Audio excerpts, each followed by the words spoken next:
ನಮಸ್ತೆ, it's Monday afternoon. ನಾನಿವತ್ತು ಶಾವಿಗೆ ಮಾಡೋದು ಹೇಗೇನ ತೋರಿಸ್ತಾ ಇದ್ದೀನಿ. ಮೊದಲು ತೆಂಗಿನಕಾಯಿ ಬೆಲ್ಲನ ರೆಡಿ ಮಾಡಿಟ್ಕೊಂಡು ಅದೆರಡನ್ನು ಸಣ್ಣದಾಗಿ ರುಬ್ಕೊಂಡು ಒಂದು ಬೌಲಿಗೆ ಹಾಕಿ ನೀರು ಮಿಕ್ಸ್ ಮಾಡಿ ಕಾಯಿ ರಸ ಮಾಡಿ ಸೈಡಲ್ಲಿ ಇಟ್ಕೊಳ್ಳೋಣ. ನೆಕ್ಸ್ಟು ಒಂದು ಪ್ಯಾನ್ ಬಿಸಿ ಮಾಡಿ ಎಳ್ಳನ್ನ ಫ್ರೈ ಮಾಡಬೇಕು. ಅದಾದಮೇಲೆ ಕಡಲೆನ ನೈಸಾಗಿ ರುಬ್ಕೋಬೇಕು.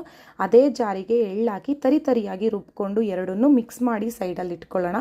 ಅದಾದಮೇಲೆ ಶಾವಿಗೆ ಮಾಡೋದಕ್ಕೆ ಒಂದು ದೊಡ್ಡ ಪಾತ್ರೆನ ಇಟ್ಕೊಂಡು ನೀರು, ಉಪ್ಪು, ಎಣ್ಣೆ ಹಾಕಿ ಸ್ವಲ್ಪ ಬಿಸಿ ಮಾಡಬೇಕು. ಸ್ವಲ್ಪ ಬಿಸಿಯಾದ ನೀರಿಗೆ ಹಿಟ್ಟಾಕಿ ಮಿಕ್ಸ್ ಮಾಡ್ಕೋಬೇಕು, ಗಂಟಾಗಬಾರ್ದು ಅಂದ್ಬಿಟ್ಟು.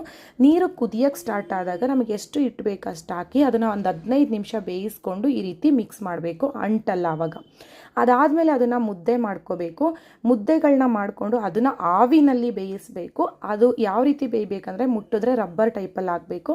ಅದು ಬೆಂದಾದಮೇಲೆ ಅದನ್ನು ಶಾವಿಗೆ ಉರಳಲ್ಲಿ ಹಾಕಿ ಶಾವಿಗೆನ ಒತ್ಕೊಳ್ಬೇಕು. ಇದು ಶಾವಿಗೆ ಮಾಡುವಂಥ ಪ್ರೋಸೆಸ್ಸು. ನಿಮ್ಗೆ ಇಷ್ಟ ಆಗಿದ್ರೆ ಲೈಕ್ ಮಾಡಿ. Thank you.